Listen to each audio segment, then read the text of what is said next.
Today, needless to say, is the most important day in terms of our Atmanirbhar Bharat. And our Honorable Prime Minister has always envisaged one thing, that we have to develop technologies which are up to date, and we have to be in the frontier of technological innovations. And one opportunity is given by a sector, that is the space sector. The space sector is, as in Taittiriya Upanishad is said, is both the inner space and the outer space. That is the Ghatakasha and the Bahyakasha. And today, what I am talking is about Bahyakasha, which is represented by the various organizations in the world. And this is on the occasion of the famous person, Yuri Gagarin, who made it to the space on 12th April 1961. And I myself, I am proud to say that Yuri Gagarin and myself are having a kind of relationship. And my parents always said that at the age of 3 years, I used to utter the name Yuri Gagarin to everybody, because at that time I was age 3 years and I could speak. And the word that was coming out of my mouth was Yuri Gagarin. I salute him today, sir. And as I said, that today's significance is the International Day of Human Space Flight, which we conjure today thanks to our great personality, Professor Jagannatha V of ISRO, who has been responsible for today's program, that is the webinar. Thank you, sir. And of course, the sub-theme, of course, is the geospatial technologies. And this is a significant part of the civil engineering discipline as well. So we know that as we advance in technologies, India have got umpteen opportunities to explore her prowess through the space technologies. And to introduce the great person, he is none other than Yuri Gagarin. And Yuri Gagarin, as you know, was born on 9th March 1934.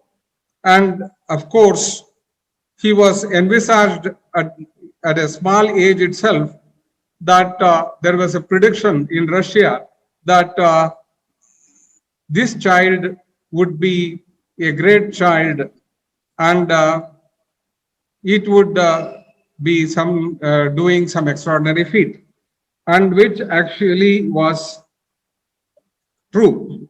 In fact, Klushino was a very small village in Russia, outskirts of Russia, with a Stalinistic agricultural shakeup, and of course, a village of poverty, we can say. And in that was born this great person.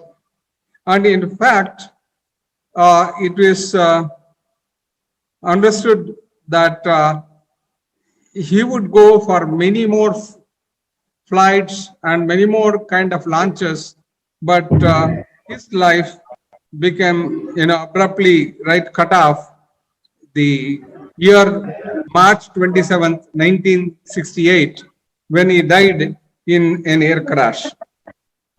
It is rather unfortunate. So, however, he failed as a pilot, and even though he failed as a pilot in the training, there were 5% of graduates who were picked without exams. So, in COVID times, we don't conduct exams like that in Russia, right? 5% taken even without exams, and those one of them was Yuri Gagarin. And in fact, now I will use my PowerPoint presentation.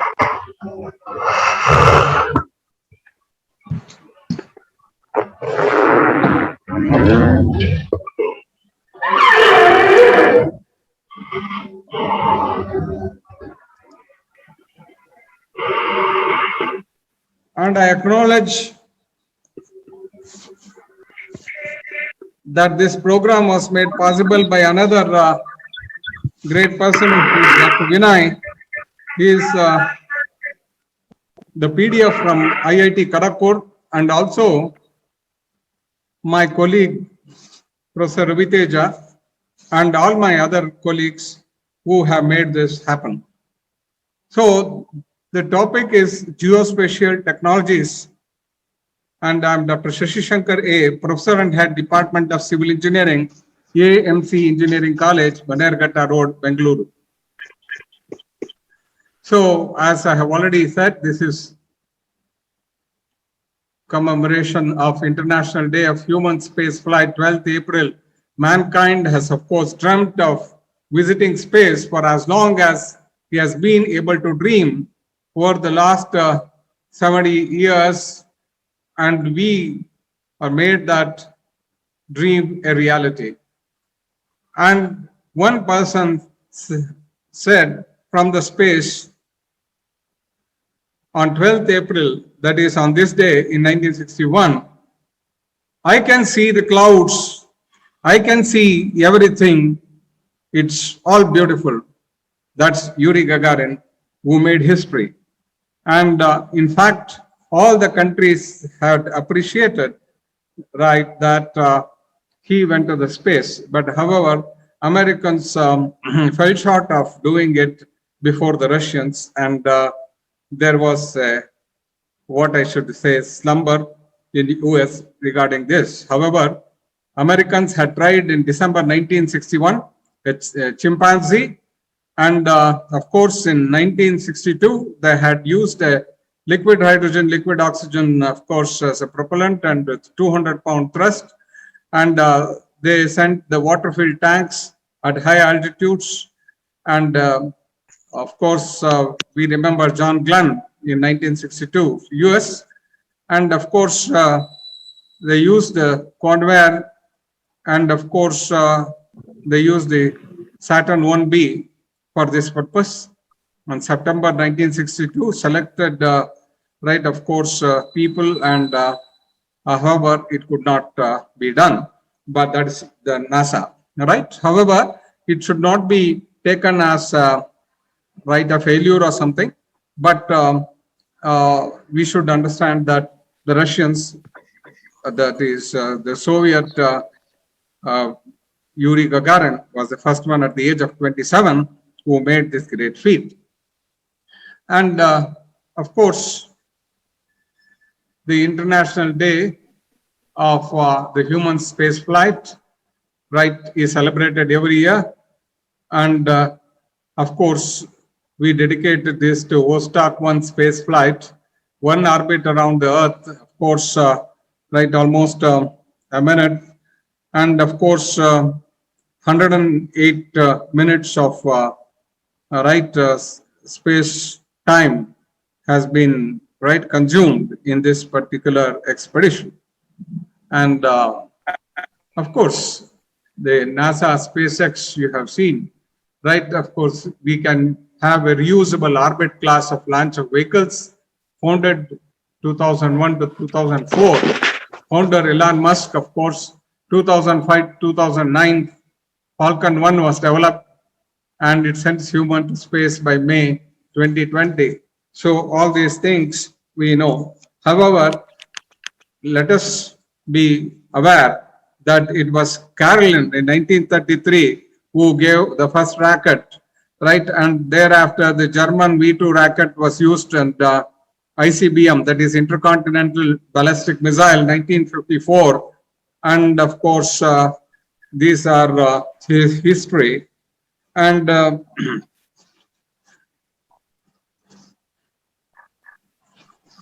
what about the glory of our country and why this is required?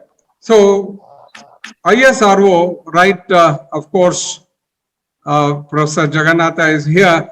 He would agree with me that we have to thank a lot of people, correct, here, right, and starting with our the former Prime Minister Jawaharlal Nehru, who had right made the great scientists to remain in this country rather than going abroad or say US, etc. In fact, all the great people, right, Homi J. Baba and right, all the great people have stayed here in this country because of the political will, and that was the support given right at the time.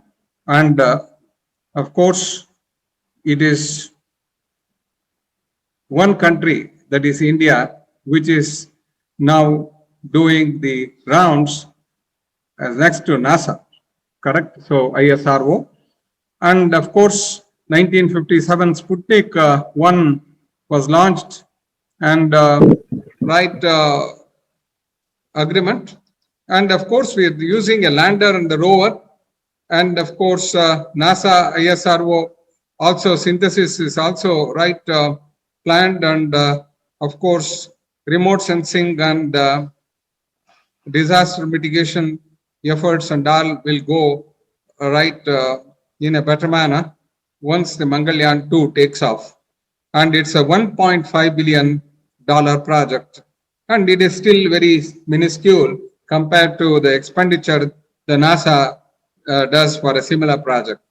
And of course, Shukrayaan Project 1. Shukrayaan Project 1 is the Venus surface studies and the atmosphere of Venus.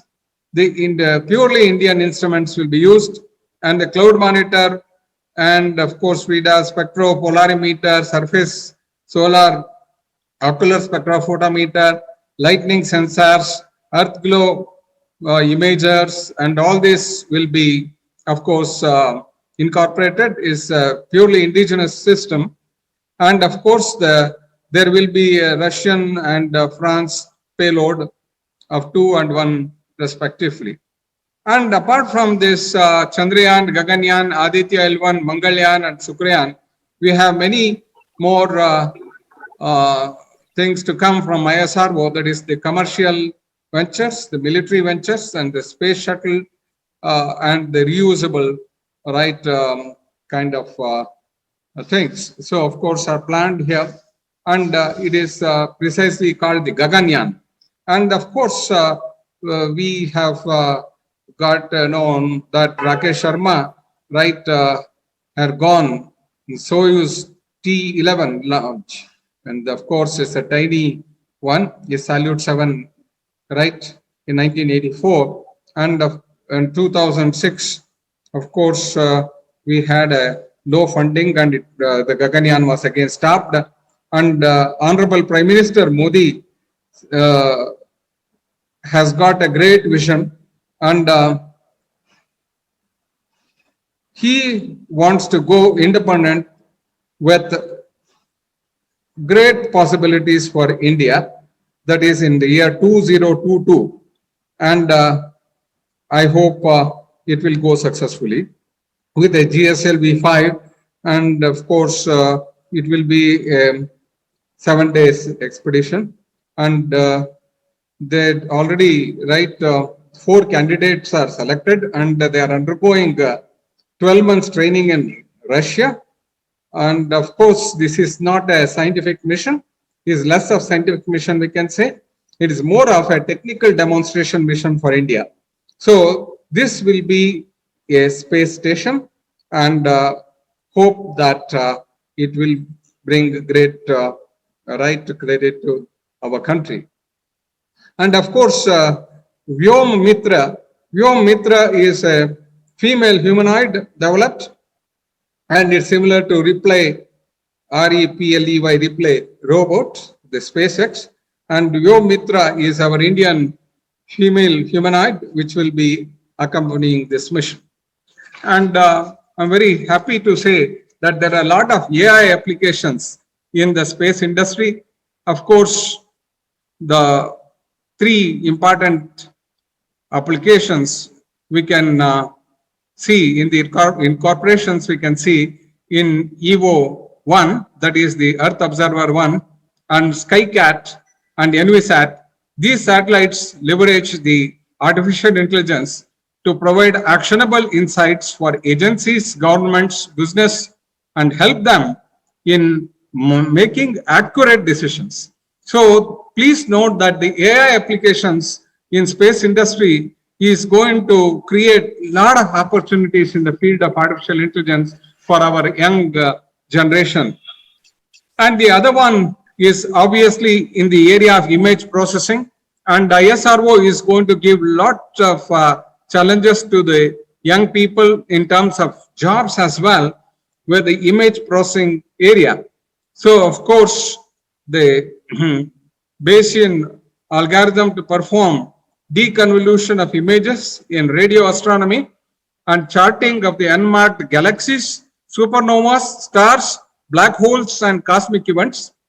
And of course, CHIRP, CHIRP, that is continuous high resolution image reconstruction using patch priors. So this is for creating first ever image of the black hole. This is going to be our Indian scientist Chandrasekhar's limit. You can just conjure, right? And who is also incidentally a Nobel laureate. And also this black hole, right, concept, of course, will be empowered by our own mathematician, great mathematician, Ramanujan. Ramanujan's right theory, which was not much used, the number theory. Now it has become suddenly useful in this area of image processing.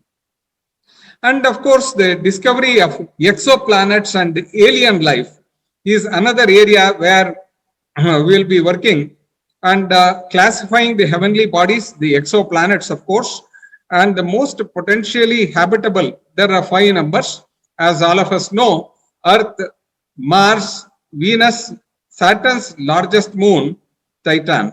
So these are the 5 heavenly bodies which are under consideration right now. Then GAN, GAN, that is generative adversarial networks. So 3.5 million permutations can be done using this, using artificial intelligence by the space agencies, and of course can be used for studying the alien life based on signals from Kepler and Gala telescope, ESA. Kepler 90I and Kepler 80G 2019, NASA plus Google Discovery. That's K2293b and K2294b are also other discoveries because of this. And the other important domain is the satellite imagery. This is another area where our young students of engineering, right, of various disciplines, will have job opportunities in years to come. That is, insights on global scale economic, social, industrial processes will be possible, right, which were earlier impossible, will be now made possible because of our own ISRO. So, of course, examples of the other achievements are EVO 1 satellite and SkyCat and ENVISAT, we have already said. Then AI eliminates large communication, right, has been used, planet to planet, etc. And that could be totally avoided. And therefore, there are a lot of saving in power and battery usage will happen, and is fast tracking will happen. And of course, image gathering process will also happen. And some people tell that why are you spending so on ISRO?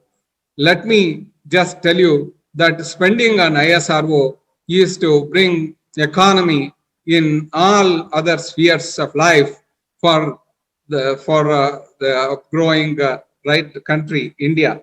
So let us not say more you spend on ISRO, less we spend on other spheres of life in our country, and everything will become highly economical, including education. And we are seeing this. And the last one is a mission space. And there is what is called the space mining that is contemplated by ISRO, and even extraction of minerals and materials could be done. And there's a lot of scope here in this area. And of course, there's a companion for astronauts called Robonaut is also going to be one of the important things by, of course, NASA and JAXA in particular, that is Japan, right? This is a space humanoid called Kirobo has been done, right? Has been developed by Japan, JAXA, and of course, ISRO will all integrate all this and come out with our own kind of things, as I earlier said. Then, of course, ILA is a German research center for artificial intelligence.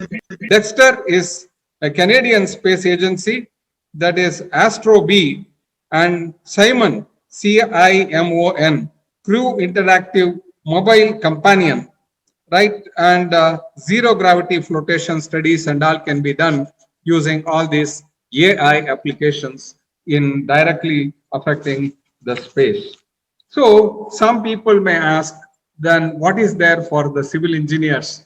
Correct. Civil engineers are the people who will make use of the data that is churned out by all these space missions. And we have a lot of scope here in this particular arena. And lakhs and lakhs of jobs will be available across the world in future because of all this. And some people are arguing that all jobs will be taken away. But let me, clarify that there will be lakhs of jobs that will be coming, but it will be, of course, of different nature. It will be highly sophisticated and you will have to live with it. You have to get trained in it. So there is no question of anybody fearing that the entire new renaissance, what's happening in the area of artificial intelligence, will take away our resources. That is thanks to, especially ISRO as an agency. And the shape of ISRO's, human spaceflight ambitions, I have already clarified. We have the launch vehicles, the orbital vehicles, the cutaway view, all of this, you can see this. And it is for civil engineers, of course, coming to this, technology at various stages of construction and geospatial, now we have got MTech also in geospatial engineering. Our Honorable Vice Chancellor, Dr. Karisiddappa sir, has already initiated the program at VTU Belagavi in MTech in geospatial engineering. And this will be in collaboration with ISRO and other agencies, and where our civil engineers will integrate the design aspects of BIM, CAD, and point cloud, 3D modeling, etc., and build the systems. Of course, scanning, total stations, then GPR, BIM, CAD, and positioning, machine control, and all this. And of course, the planning is, of course, has been there, but only change is that LIDAR, surveying, cartography, EOS, GIS, photogrammetry, BIM and CAD were already there. Now we have gone to LIDAR, and we can now get anything in a three-dimensional perception of things, and of course somebody may say it is costly, but let me say, if you take global kind of a survey approach, wool to part, then LIDAR will be making this most economical. So integration of LIDAR into our geospatial system, and with initiatives of ISRO, right, will jointly bring great news for the civil engineers. And of course, Operation Enterprise GIS, and of course, you can build new systems through BIM, etc. So this being the thing, right? Of course, GIS is one thing, of course, and GPS is another thing. In GPS, of course, we had a bit of bitter experience during the Kargil war when our Honorable Prime Minister then, Mr. Vajpayee, right, decided that we should go Atmanirbhar, and due to which we could integrate the services of a constellation of satellites and brought out what is called IRNSS. IRNSS, that is our own GPS system, right, was brought about, and a new name, of course, was given to it, is called NAVIC. It is a navigational system. And of course, it's providing a better kind of a resolution. And right now, right, for surveyors, like right, in academicians, right, we know that the GPS gives an error of 6 meters, and if you want to just hit a point, so it may be plus or minus 6 meters. So that is the kind of thing. But at the same time, for military purpose, it could be even less. But IRNSS, our own indigenous system, will make it point blank. So that is what is the achievement of ISRO is going to be. So we need not depend on other countries.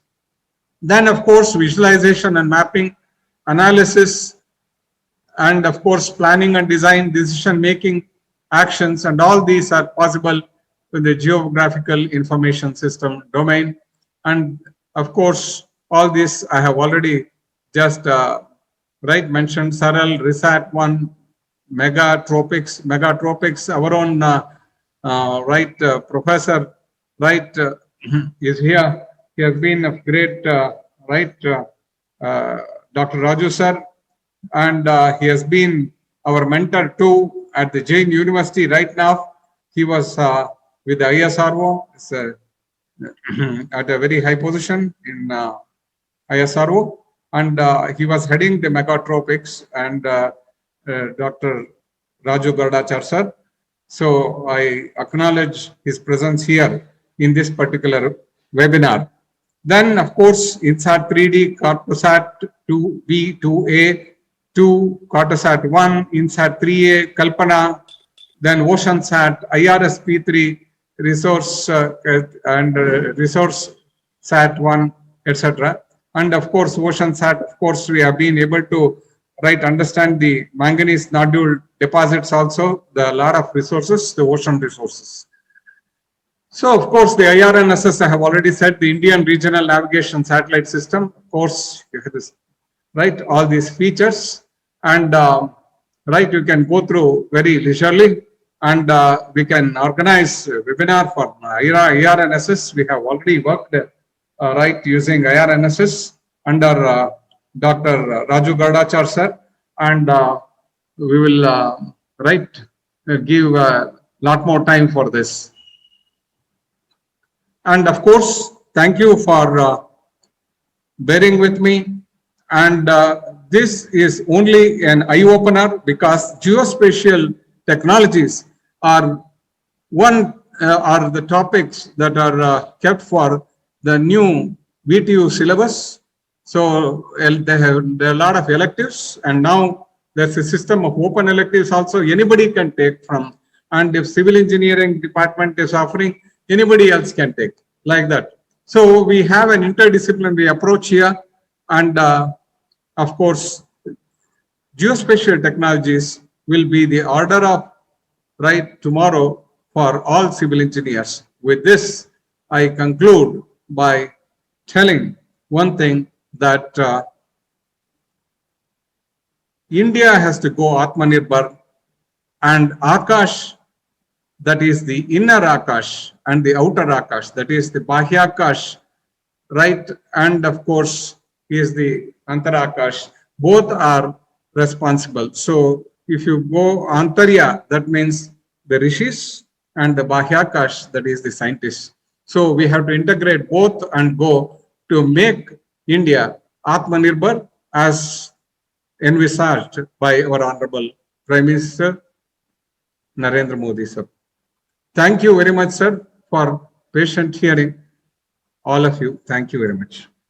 And I acknowledge my thanks to our Honorable Chairman, Dr.